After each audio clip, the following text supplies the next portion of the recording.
I got so much motherfucking design on right now. Break it down, bring it back, make it clap. I got 3 old thoughts, new block, wear that thing. Bitches on my line, and you know. Assalamualaikum warahmatullahi wabarakatuh. Hi everyone, how are you today? Apakah kalian tahu Undang-Undang Dasar Negara Republik Indonesia tahun 1945 merupakan peraturan perundang-undangan tertinggi di Indonesia. Peraturan perundang-undangan merupakan regulasi dalam kehidupan berbangsa dan bernegara. Jadi, kami dari kelompok B2 akan membahas tentang hierarki dan hubungan antar regulasi. Hari Sabtu berlari santai menuju pusat kota Wonogiri. Sebelum presentasi ini dimulai, izinkan kami memperkenalkan diri. Saya Dwi Rahmawati dan saya Nur Asila. Sebelum kita masuk ke materi, alangkah baiknya kita berdoa dulu kepada Tuhan Yang Maha Esa agar ilmu yang kita dapatkan akan diberkahi. Berdoa dimulai.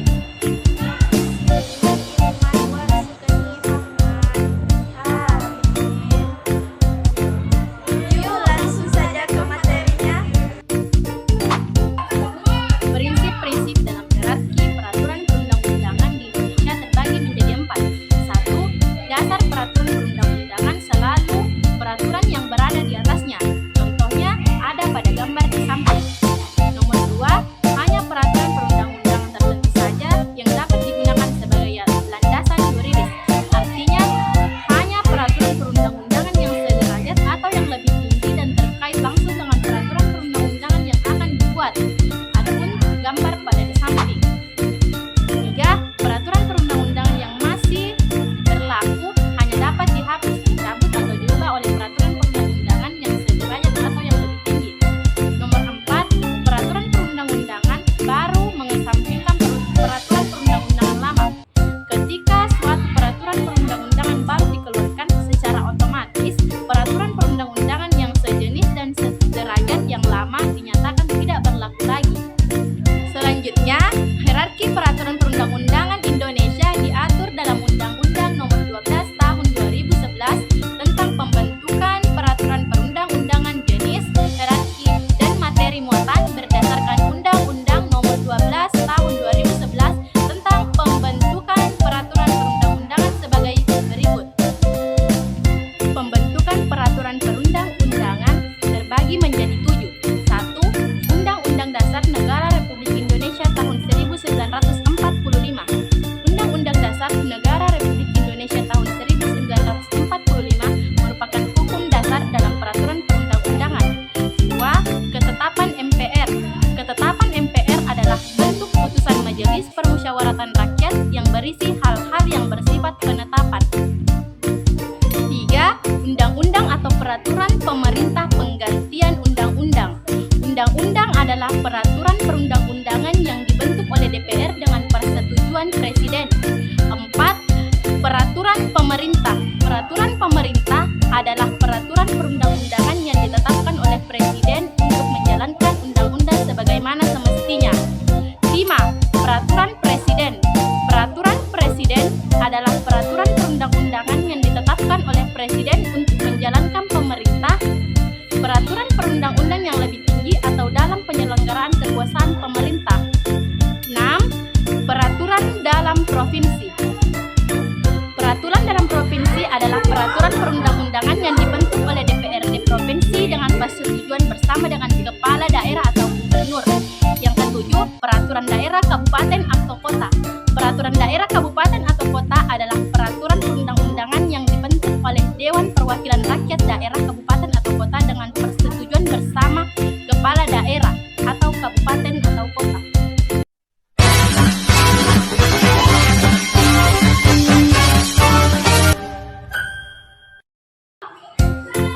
Adapun yang kedua yaitu contoh hierarki dan hubungan antar regulasi.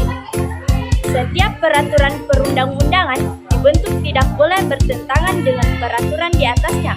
Oleh karena itu, dalam pembuatan peraturan perundang-undangan harus memperhatikan muatan materi peraturan perundangan yang lebih tinggi tingkatannya. Contoh pola hierarki dan relasi antar peraturan yang serasi dapat diamati pada regulasi tentang otonomi daerah.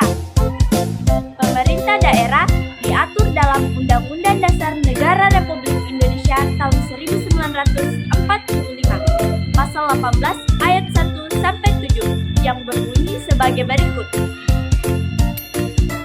Pasal 18 ayat 1 berbunyi, Negara Kesatuan Republik Indonesia dibagi atas daerah-daerah provinsi dan daerah provinsi itu dibagi atas kabupaten dan kota yang tiap-tiap provinsi, kabupaten, dan kota itu mempunyai pemerintahan daerah yang diatur dengan undang-undang.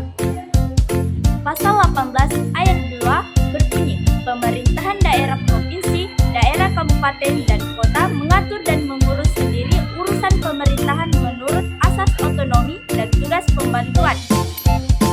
Pasal 18 ayat 3 berbunyi, pemerintahan daerah provinsi, daerah kabupaten, dan kota memiliki Dewan Perwakilan Rakyat Daerah yang anggota-anggotanya dipilih melalui pemilihan umum. Pasal 18 ayat 4 berbunyi, gubernur, bupati, dan wali kota masing-masing sebagai kepala pemerintah daerah provinsi, kabupaten, dan kota dipilih secara demokratis. Pasal 18 ayat 5 berbunyi, pemerintah daerah menjalankan otonomi seluas-luasnya, kecuali urusan pemerintahan yang oleh undang-undang ditentukan sebagai urusan pemerintah pusat. Pasal 18 ayat 6 berbunyi, pemerintahan daerah berhak menetapkan peraturan daerah dan peraturan-peraturan lain untuk melaksanakan otonomi dan tugas pembantuan. Pasal 18 ayat 7 berbunyi, susunan dan tata cara penyelenggaraan pemerintah daerah diatur dalam undang-undang. Pasal 18 ayat 5 Undang-Undang Dasar Negara Republik Indonesia tahun 1945 menjelaskan bahwa pemerintah daerah bebas menjalankan otonomi sesuai dengan karakteristik daerah masing-masing, kecuali untuk urusan yang dinyatakan sebagai urusan pemerintah pusat. Berikut urusan pemerintahan yang diatur dalam Undang-Undang Nomor 23 Tahun 2014 tentang Pemerintah Daerah.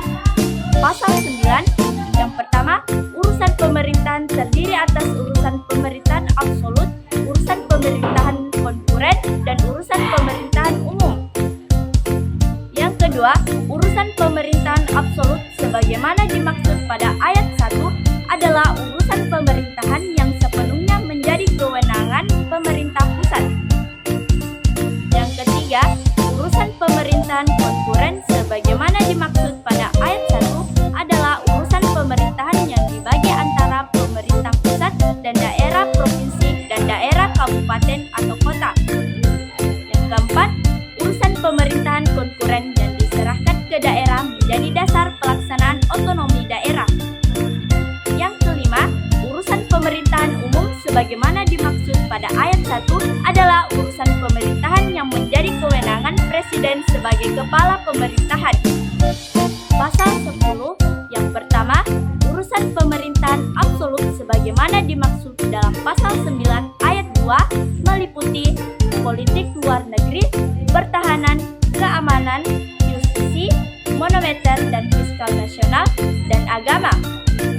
Yang kedua, dalam menyelenggarakan urusan pemerintahan absolut sebagaimana dimaksud pada ayat 1, pemerintah pusat melaksanakan sendiri atau melimpahkan wewenang kepada instansi vertikal yang ada di daerah atau gubernur sebagai wakil pemerintah pusat berdasarkan asas dekonsentrasi. Pasal 11, yang pertama, urusan pemerintahan konkuren sebagaimana dimaksud dalam pasal 9 ayat 3 yang menjadi kewenangan daerah terdiri atas urusan pemerintahan wajib dan urusan pemerintahan pemilihan. Yang kedua, urusan pemerintahan wajib sebagaimana dimaksud pada ayat 1 terdiri atas urusan pemerintahan yang berkaitan dengan pelayanan dasar dan urusan pemerintahan yang tidak berkaitan dengan pelayanan dasar. Yang ketiga, urusan pemerintahan wajib yang berkaitan dengan pelayanan dasar sebagaimana dimaksud pada ayat 2 adalah urusan pemerintahan wajib yang sebagaimana substansinya merupakan pelayanan dasar. Pasal 12, yang pertama, urusan pemerintahan wajib yang berkaitan dengan pelayanan dasar sebagaimana dimaksud dalam pasal 11 ayat 2 meliputi pendidikan, kesehatan, pekerjaan umum dan penataan ruang, perumahan rakyat dan kawasan permukiman. Yang kedua, urusan pemerintahan wajib yang tidak berkaitan dengan pelayanan dasar sebagaimana dimaksud dalam pasal 11 ayat 2. 3. ayat 1 meliputi kelautan dan perikanan, pariwisata, pertanian, kehutanan, energi dan sumber daya mineral, perdagangan, perindustrian, dan transmigrasi. Pasal 25. Yang pertama, urusan pemerintahan umum sebagaimana dimaksud dalam pasal 9 ayat 5 meliputi A. Pembinaan wawasan kebangsaan dan ketahanan nasional dalam rangka memantapkan pengalaman Pancasila, pelaksanaan Undang-Undang Dasar Negara Republik Indonesia tahun 1945, pelestarian Bhinneka Tunggal Ika, serta pemertahanan dan pemeliharaan keutuhan negara kesatuan Republik Indonesia. B. Pembinaan persatuan dan kesatuan bangsa. C. Pembinaan kerukunan antar suku dan intrasuku, umat beragama, ras dan golongan lainnya guna mewujudkan stabilitas keamanan lokal, regional, dan nasional. Yang kedua, urusan pemerintahan umum sebagaimana dimaksud pada ayat 1 dilaksanakan oleh gubernur dan bupati, wali kota di wilayah kerja masing-masing. Ketiga, untuk melaksanakan urusan pemerintahan umum sebagaimana dimaksud pada ayat 2, gubernur dan bupati wali kota dibantu oleh instansi vertikal. 4. Dalam melaksanakan urusan pemerintahan umum, gubernur bertanggung jawab kepada presiden melalui menteri dan bupati, wali kota bertanggung jawab kepada menteri melalui gubernur sebagai wakil pemerintah pusat. Yang ketiga, sikap dan perilaku dalam menjaga keutuhan negara kesatuan Republik Indonesia. Setiap warga negara Indonesia harus menyadari pentingnya menjaga keutuhan negara kesatuan Republik Indonesia. Perilaku menjaga keutuhan negara kesatuan Republik Indonesia dapat diterapkan dalam berbagai bidang kehidupan. A. Kehidupan keluarga sebagai unit terkecil dari masyarakat bisa berpartisipasi menumbuhkan kesadaran menjaga persatuan dan kesatuan bangsa demi menjaga keutuhan NKRI. Adapun perilaku yang mencerminkan menjaga keutuhan NKRI dalam kehidupan keluarga yaitu menghargai perbedaan pendapat, melaksanakan kewajiban membayar pajak, menjaga nama baik keluarga, memasang bendera merah putih untuk memperingati Hari Kemerdekaan Republik Indonesia, dan sikap rela berkorban untuk membantu korban bencana alam. B. Kehidupan sekolah. Makna persatuan dan kesatuan di sekolah adalah kesanggupan dan kemauan untuk mengutamakan atau mendahulukan persatuan dan kesatuan dalam kehidupan di sekolah di dalam kepentingan individu dan kelompok. Berikut perilaku yang mencerminkan menjaga keutuhan NKRI dalam kehidupan sekolah sebagai berikut: saling menghormati antar warga sekolah, menaati tata tertib sekolah, tidak membeda-bedakan teman dalam bergaul, menghindari perselisihan antar warga sekolah, dan mempelajari semangat persatuan dan kesatuan dengan mengkaji materi dalam mata pelajaran pendidikan Pancasila. C. Kehidupan masyarakat. Makna persatuan dan kesatuan dalam kehidupan bermasyarakat adalah kesanggupan dan kemauan untuk mengutamakan atau mendahulukan persatuan dan kesatuan dalam kehidupan bermasyarakat di atas kepentingannya. Adapun perilaku yang mencerminkan menjaga keutuhan NKRI dalam kehidupan masyarakat sebagai berikut.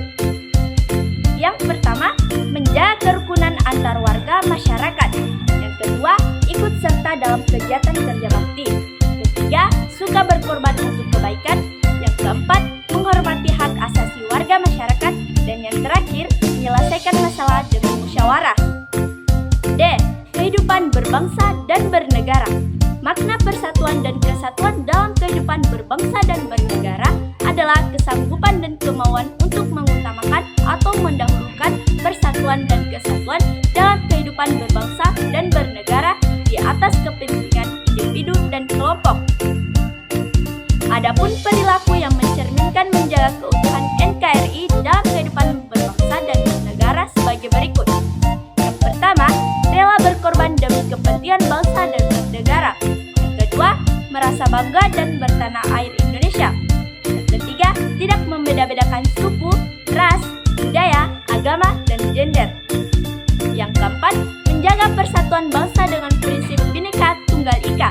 Dan yang terakhir, memajukan pergaulan demi persatuan bangsa yang Bhinneka Tunggal Ika.